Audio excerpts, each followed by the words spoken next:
Jatan migawo mar thieth Eden Duale okwayo mane en jatan piny machon Uhuru Kenyatta mondo omi jotelo masani thuolo mar tiyo ne jopiny maonge koko. Duale ne wuoyo kaluwore gi weche mane ogol kod jatelo machon no e piny Uganda ma owacho ne rowere mondo kik luor e wacho pachgi. Duale ose Uhuru Kenyatta ka oyango ni kinde mane en jatelo onge jal mane siayo kweth moro amora mondo oroch tende. Koni omi jatend piny William Ruto higni 10 mar tiyo ne jo Kenya gi kwe kaka ne otimne e kinde mane en jatelo.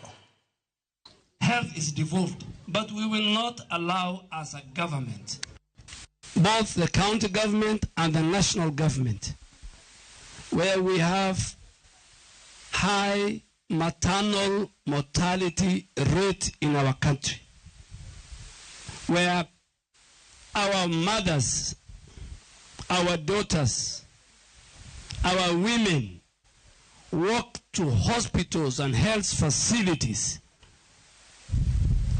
and they are not patients, they are healthy, they are happy.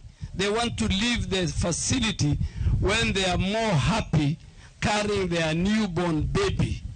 Then we are told those mothers have died in those facilities plus their babies.